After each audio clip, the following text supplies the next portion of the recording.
Hi guys, this is Sobi, and today I'm not even sure what I've been witnessing throughout this story and this new event.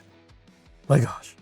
Then again, it really should be no surprise given that this is a collaboration event with Tecmo Koei's infamous Dead or Alive series, more specifically, the Dead or Alive Extreme Venus Vacation game.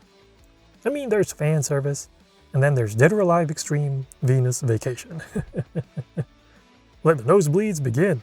On that note, I'm sure you all know what to expect with Azur Lane's Vacation Lane event, which features several of Dead or Alive's femme fatales in ship girl form. Now before you all get excited and run to the beach to play with watermelons, let's start with a friendly reminder that this update also came with new collection rewards in the game's memento section. This includes some game-changing auxiliary gear like Nelson's Pennant of Victory, which you can unlock by fully limit-breaking Nelson and Rodney. This gear can be equipped by battleships, battlecruisers, and aviation battleships, and allows the ship that equips it to absorb 24% of the damage that the ship in the frontmost position of your vanguard receives during the first 6 seconds of battle. Now, what kind of serious damage can your vanguard receive in the opening of a battle that could possibly require that kind of mitigation? Oh, that's right, torpedo fleets and PvP.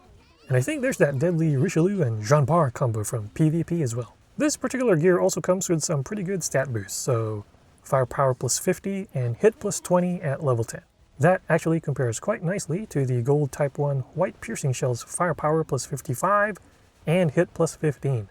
Granted, it doesn't have the white shell's 25% boost to critical damage, but the stat boost is still quite good for battleships. Up next is another great PvP equip, take a deep breath, Eagle Union Elite Damage Control Auxiliary Unit.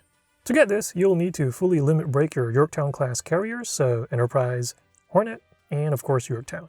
If you still don't have Yorktown, by the way, she's one of the possible ship drops from the SP4 and VSP event maps for Vacation Lane. Anyway, this Aux can be equipped by all Eagle Union ships, and comes with a special skill that allows its user to survive an attack that would otherwise kill it, and then make that user turn invincible for 8 seconds before it finally sinks. So it's almost like a mini version of Hiryu's final counter skill, and we all know how annoying that is to deal with in PvP. By the way, if you equip this on Juno, her Martyr skill will actually trigger at the same time as the Elite Damage Control Aux skill, and so it won't trigger 8 seconds later when she actually sinks. So just to be clear, her Martyr skill will not trigger twice, because that would just be OP. This gear also boosts a ship's HP by 500 at level 10, which is similar to the HP bonus from a maxed out purple repair toolkit, and then it also boosts a ship's anti-air stat by 20 points. Up next, we have the Frontier Medal. This one can be acquired by limit breaking the 3 ships from the Aviation Vanguard collection team of Langley, Hermes, and Hosho, and as that combination implies, this Aux focuses on buffing carriers. Basically, equipping this on a carrier or light carrier that serves as your flagship will boost the damage of all carriers, not just in your fleet but the opposing fleet by 10%. Now why the heck would you want to do that? Well, this gear also lets you decrease the damage of all battleships in your fleet and the enemy fleet by 10%. So basically, you'll want to use this when using a carrier-heavy fleet, while facing an enemy fleet that primarily uses battleships. As an added cherry on top, maxing out the Frontier Medal will boost the equipping ship's aviation stat by 100, which is equal to a Gold Steam catapult. It also comes with a small HP boost of 60. Then we've got the Washington Naval Treaty Aux gear, which can be acquired by limit breaking the Northampton class of ships. So Northampton, Chicago, and Houston. Houston, we've got a problem. And by that I mean that this one seems a bit more odd, especially compared to the other gears, primarily because equipping it on your flagship reduces the damage dealt by both sides by 15%. So both you and the enemy get reduced damage. Now I haven't personally used this yet, so I'm still not an expert in the most ideal way to use it, but just looking at it, I'm assuming it might be good against burst damage. So maybe if you combine it with Nelson's Pennant of Victory, then you can theoretically reduce the damage from the initial salvo of an enemy torpedo vanguard, or even that Richelieu Jean Bar preloaded main gun combo by say 39% for your main tank, and then 15% overall, so you start out with a smaller opening deficit from such initial bursts. Otherwise, you can just equip it on a fleet with Ninghai, Pinghai, and Yat-sen for the lulls. Your battles are going to be like watching paint dry. Now, besides the new Aux gears, the update also includes some new furniture and decorations, including some new ship models as well as some unique items. For the unique options, the most amusing one is the new portrait for Queen Elizabeth, which has one of the most brutal descriptions for an in-game item. That would be, quote, a 2-dimensional, flat, not bouncy, moundless portrait of Her Majesty, unquote. As far as suspects go, my bet is either on Akashi or Shiranui being responsible. Anyway, you can get this piece of art that celebrates Azur Lane's Great Plains by limit-breaking Queen Elizabeth and Warspite. Now here's a look at the rest of the new special collection items that are not ship models.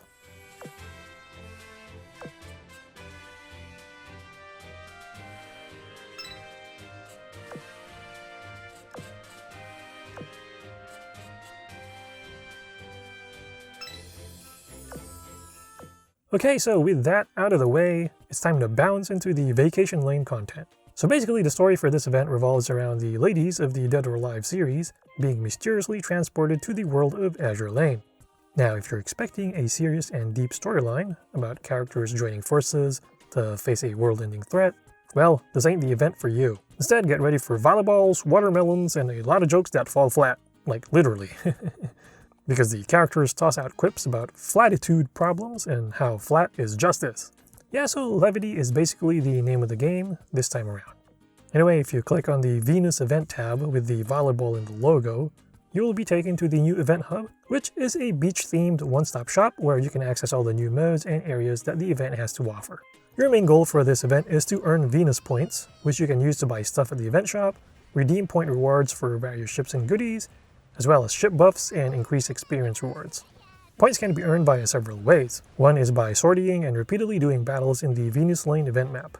I recommend unlocking the special VSP event as soon as you can by clearing the first 4 maps. Doing the VSP map allows you to earn 800 Venus points per day, which adds up nicely during the course of the event. Clearing the VSP map also gives you a chance to get Shipgirl Misaki as a map drop, Venus Vacation weapon skins, as well as blueprints for the twin 113mm anti-air gun, which is one of the top tier AA guns in the game. For repeated point farming, just do the highest event stage that you can. Like the previous Universe in Unison event, point farming is a bit of a pain in Vacation Lane since this is an inaugural event, so that means you don't get those daily bonus event points for reruns. And then the highest level stage you can repeat is S4, which only gives 180 points. On the plus side, that's higher than the 150 points from Universe in Unison's SP5 stage. I remember farming that thing to death. Also, since SP4 enemies top out at level 80 for the boss, it's actually easy to farm it with a 1-to-1 fleet with 1 backliner and 1 frontliner, especially if you have ships above level 100. By the way, this map also has a chance for having Misaki appear as a map drop, and it can also give out Venus Vacation weapon skins, and has a chance to drop blueprints for the golden A7M Reppu fighter plane. The plane isn't quite as good as the Sea Hornet or F4U V17, but then again, the Sea Hornet doesn't exactly grow on trees, and the F4U V17 requires expending resources at the core shop, so the gold Reppu is still one of the better fighter planes in the game.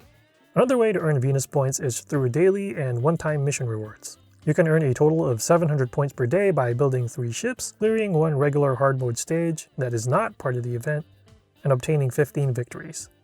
You can also earn a total of 1000 points once by building 10 ships, taking 1 special event commission, and winning 60 battles while in fever mode.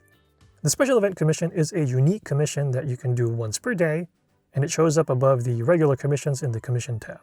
You can also get a nice chunk of the fever mode battle requirement done when you clear and 3-star all the 4 event maps. Speaking of clearing maps, you can earn a total of 2000 Venus points by clearing the first 4 event maps for the first time, as well as 4 cubes and 4 special gift boxes that you need to finish a special scrapbook and get the Venus Vacation statue, which I'll talk more about later. Also, if you 3-star all 4 maps, you can actually get 4 more of those special gift boxes for the scrapbook, plus a total of 4 beach-themed gear skins. So, how many points do you want to farm? As always, the answer depends based on what you want to get.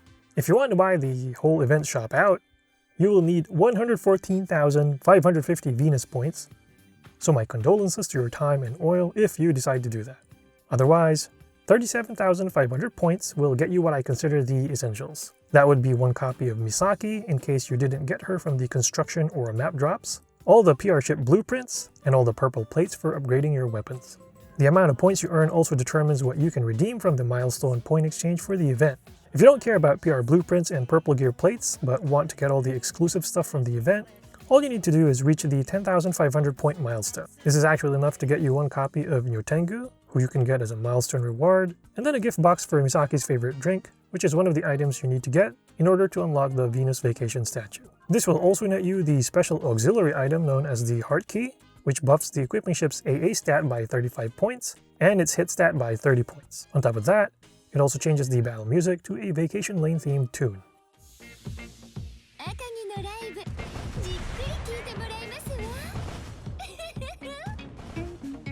Yeah, feel the rhythm, feel the rhyme. It's Vacation Lane time. Reaching the 10,500 point milestone should also max out your permit rank, which is a special feature from the event. Raising your permit rank allows you to level up 4 things, which is your power, tech, stamina, and APL, whatever that is. It's not Apple. I'm sure it's something simple I'm just blanking out on, but anyway, those 4 give you different bonuses.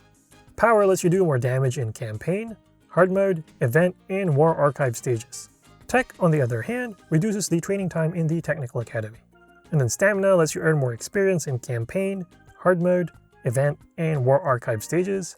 And then last but not least is APL, which boosts the experience you earn in the dorm. Each of these can actually be leveled up twice before they max out. The experience boost is especially nice if you're leveling up the new event ships in the dorm or grinding XP for PR ships via sorties. Otherwise, if you decide to go for the 37,500 points I mentioned earlier, you'll also be able to get some retrofit blueprints, PR ship blueprints, gold skill books, and a second copy of Nyotengu.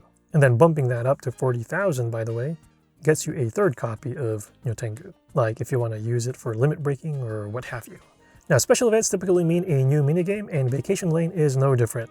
This time the game of choice is Beach Volleyball, which lets you do a 2 vs 2 match to unlock a special auxiliary gear for the DOA girls, or Dead or Alive girls, as well as Monica's favorite drink for finishing the event's commemorative sticker or scrapbook. So once per day, you can clear 1 of 7 matches in the Volleyball Scrimmage minigame.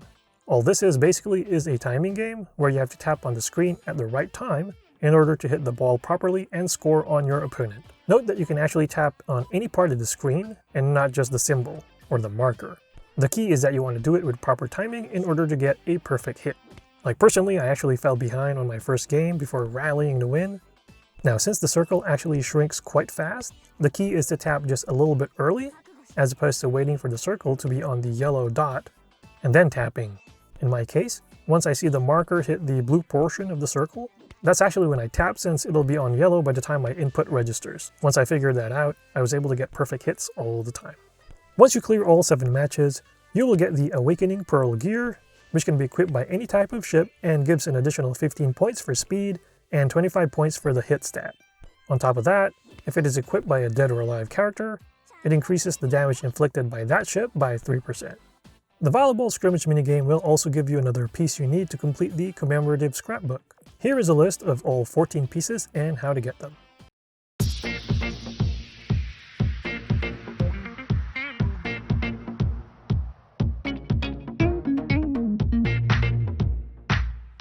Now we get to the highlight of every event, the ships. Every time one of these new events come out, I always try to do a full analysis by getting them to max limit break and then trying to level them up to 100 so I can really test them out. But it takes so long, and by the time I get to that point, the next event is already out, and I end up repeating the process all over again. So this time, I've decided to just preview the ships instead. I mean, this is just an event roundup after all, so I figure I can do the more thorough guides if I break down an individual ship, or maybe fleet combination in the future. Yeah, so anyway, I'll just go ahead and take a quick look at their skills and stats, as well as some info that was data mined by the community. Let's start with a ship that took me a lot of cubes to get, Marie Rose, no relation to the lead singer for Guns N' Roses. The funny part is that I kept pulling doubles of everyone, including 0.5% rate up Misaki, before Marie Rose finally showed up. That's 180 dead cubes and a little over 100 left alive to get her, pun so totally intended. Anyway, Marie Rose is a gold rarity destroyer and is looking to be the highest tier ship from this event based on early previews. That being said, I take early proclamations about tiers with a grain of salt, since I've seen stuff change before once people get to use a new ship more. And by tiers, I mean like tier lists, and not crying tears. Which is funny because I said take it with a grain of salt. So salty tears. Anyway, right off the bat, Marie Rose has 2 notable stats. One is her reload, which maxes out at 223. That ties for the 6th highest, alongside several other destroyers like Kitakaze and Yukikaze. Her other notable stat involves her torpedoes. Marie Rose's max torpedo stat of 508 is actually Japanese destroyer level, and is about the same as a non-retrofitted Ayanami. Granted, it's not among the upper echelons of Japanese DDs, like say Ayanami's 569 once she gets retrofitted, and then torpedo efficiency, while good at 140%, also isn't as high as Ayanami's 165%. Marie Rose, however, can further boost her torpedo damage with both of her skills, including a 5% increase for the first minute, as well as an additional 50% boost for the first 3 times that she launches her torpedoes. She also buffs the speed and evasion of your frontmost ship for 8 seconds every time she fires her torpedoes. And then Marie Rose has a 10% chance to fire a barrage every time she gets hit, and this thing actually has a 10-second cooldown if it procs. Based on data mining, her barrage has damage of 25 times 10 and has a 100% modifier against light, medium, and heavy armor. By the way, if you're still trying to get her, Marie Rose's timer is 2:40:06. Hopefully it doesn't take you 180 cubes. Up next is the ship that I'm actually most intrigued by in this event, Honoka. And no, it's not for the reason some of you might be thinking. Bunch of degenerates. Anyway, the reason I'm looking forward to trying out this gold rarity ship is because of Honoka's skills, particularly the second one, but before that, let's first take a look at her stats. Firepower maxes out at 404, which is just below Rodney and Nelson, and right above Queen Elizabeth and Arizona. And speaking of Arizona, well, more on that later. This places her right smack in the middle of all battleships, which I guess makes her average. Her efficiency for main guns, by the way, gets up to 135%, so it's slightly better than all those other battleships around her.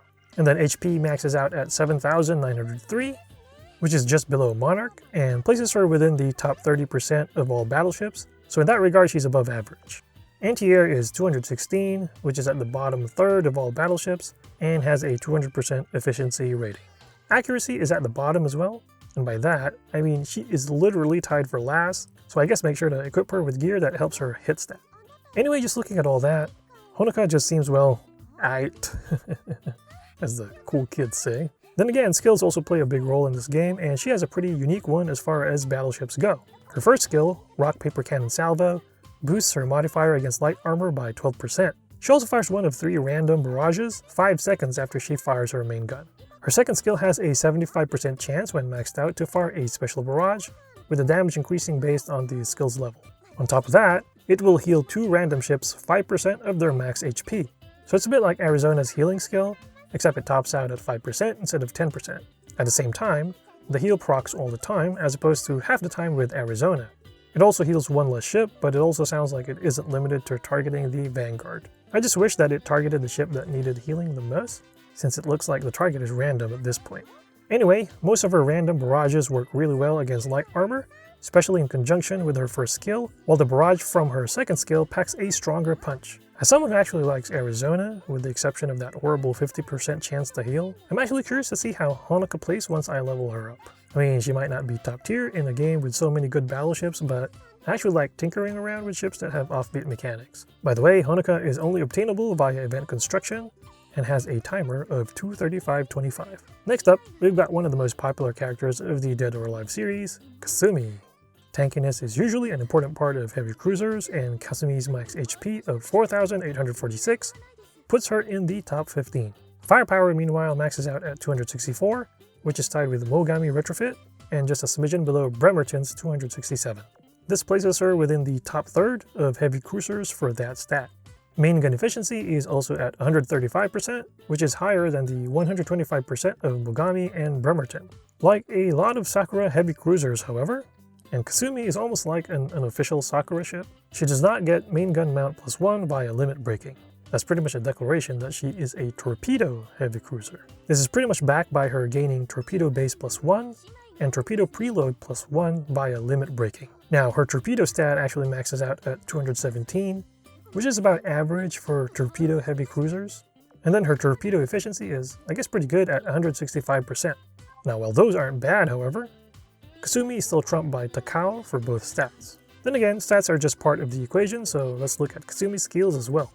Her first skill triggers a barrage every 15 seconds, as well as every time Kasumi hits with 6 torpedoes. Damage for the barrage is 42 times 16, with the AP portion having a modifier of 90, 70, and 40, and the HE part at 120, 60, and 60. So it works best against light armor.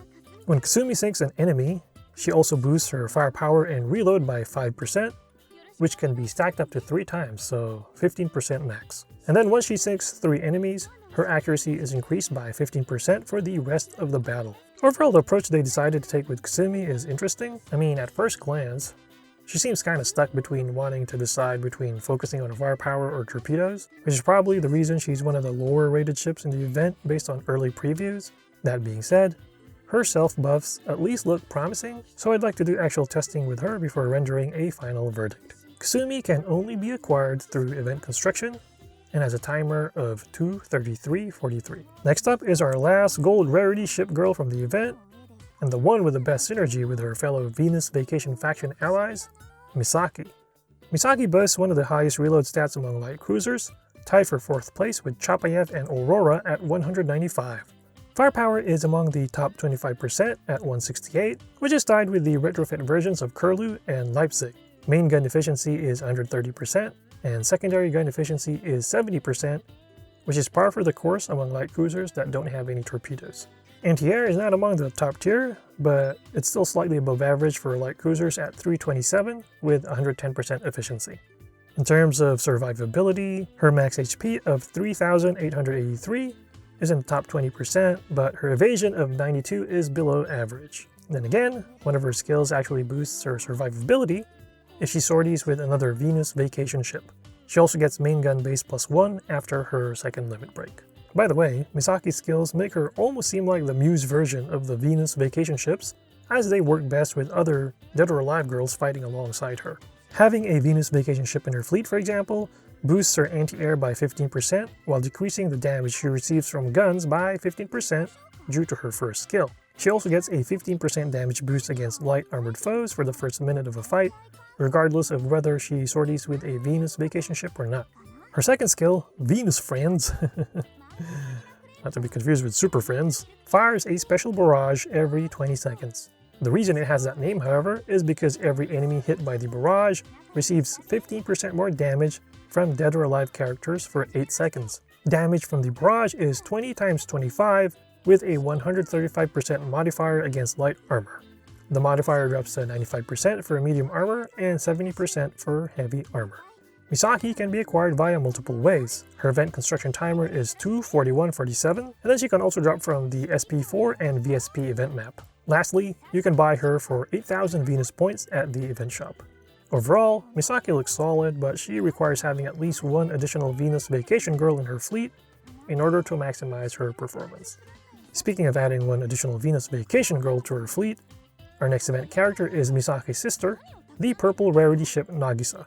While Misaki synergizes and works well with other Venus Vacation ships, Nagisa only synergizes especially well with Misaki, a reflection of her overprotectiveness of her little sister. Nagisa's max HP of 7,510 is just a smidgen below Queen Elizabeth and puts her in the middle of the pack. Max firepower is 384, which is just below the retrofit versions of Hyuga, Nevada, and Oklahoma. Overall, I guess it would be considered below average. Naturally, when a ship doesn't have powerhouse stats, it usually means it has a different role. In the case of Nagisa, she pretty much works as a debuffer. When she fires her main guns, for example, she will decrease the speed of a random enemy by 15% for 8 seconds. And then her Venus Unpredictability skill also increases her defense by 15%. Every 18 seconds, Nagisa has a 70% chance to trigger a barrage. Enemies hit by the barrage will receive 12% more damage from not just Nagisa's attacks, but her sister Misaki's as well. Nagisa can only be obtained via event construction, and her timer is 2:38:25. Up next is another purple ship and the last event ship that can be obtained via event construction, the Gambler Monica. By the way, I finally got Monica after about 160 to 170 cubes, so right before Marie Rose.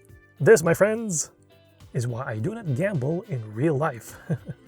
Monica's best stats are her HP and anti-air, which place her in the top 20 to 25% of light cruisers. Also, her torpedo stat is in the top third of all light cruisers that can use torpedoes, which is important since her barrage scales based on her torpedo stat. Reload and evasion, while not as good as her other stats, are still above average. However, her max firepower of 148 places her in the bottom 30% of light cruisers. I'm guessing a big part of that is due to her skills. Her first skill, Joker card, fires a barrage of special and poker ammo every 15 seconds, which makes enemies that are hit take 10% more damage for 6 seconds, and it sounds like that's 10% extra damage from your entire fleet. Data mining shows that while it's the same barrage, there are 4 possible barrage timings based on chance. The first part of the barrage does 30 times 4 damage with a modifier of 200% for all armor types, and then the second part does 25 times 4 AP damage with a 100% armor modifier across the board. Her second skill, Royal Flush, increases the velocity of her main gun by 10%. Once 5 enemy planes are shot down with your AA circle, her AA and torpedo damage increases by 12%. By the way, her construction time is 23140.